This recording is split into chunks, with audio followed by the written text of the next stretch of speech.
अस्सलाम dear students, आज की हमारी उर्दू मार स्टोरी है हरनी की दुआ।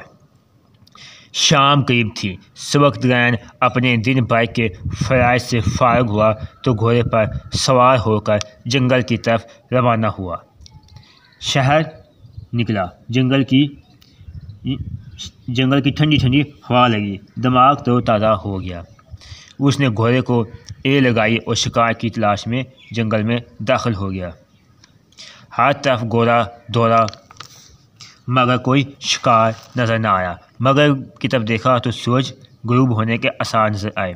फ़ौरन शहर की तरफ बाग मोड़ी और जंगल को तय करने लगा। नागहान सबकतगैन की नज़र एक हरनी पर पड़ी जो अपने छोटे से बच्चे को दूध पिला रही थी। शिकारी जब शिकार देख लेता है तो वो सबर का दामन हाथ से छोड़ देता है। सबकतगैन ने अपने सधाए हुए घोड़े को इशारा किया। वो अपने मालिक के इशारे पर उछला और आन आवाज़ में इतनी हरनी को जा लिया। हरनी ने शिकारी को देखा तो वो चौकड़ी भरती हुई जंगल की तरफ भागी, मगर हरनी का बच्चा वहीं रह गया। सबकतगैन ने सोचा खाली हाथ जाने से बेहतर है कि इस बच्चे को पकड़ लिया जाए।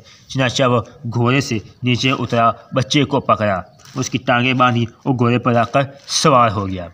घोड़ा शहर के करीब पहुंचा। सबकतगैन को पीछे से एक आहट सुनाई दी।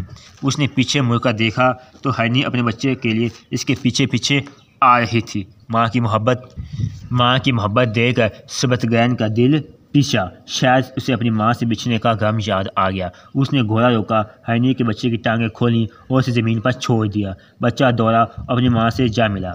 माँ इसे चाट रही थी, प्यार कर रही थी और कभी कभी सबकतगैन की तरफ देखकर आसमान की तरफ मुँह उठाई जैसे कुछ दुआ मांग रही हो। सबकतगैन कुछ देर तक नज़ारा देखता रहा, मगर जब वो दिल उसने देखा कि अंधेरा बढ़ रहा है तो उसने घोड़े की बाग उठाई और जल्द ही शहर में दाखिल हो गया और अपने महल में जा पहुंचा। दिन भर का थका हुआ था ही बिस्तर पर लेटे ही सो गया। उसे ख्वाब में एक बुजुर्ग नज़र आए जिन्होंने सबकतगैन को बताया, बारगाह वो खुदाबंदी में हरनी की दुआ कबूल हो गई है। अब तो और तेरी औलाद एक तवील मुद्दत तक गजनी हुकूमत करेगी। बुजुर्ग ये खुशखबरी सुनाकर चला गया तो सबकतगैन की आँख खुल गई। दिन भर के वाक़यात उसकी नज़रों के सामने आ गया, जिनमें हरनी के बच्चे को आज़ाद करता और हरनी का कभी सबकतगैन और कभी आसमान की तरफ मुँह करके देखने वाला वाक़या भी शामिल था।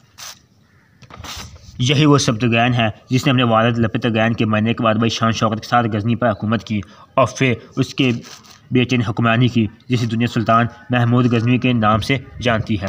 नतीजा नेकी का अजर ज़रूर मिलता है।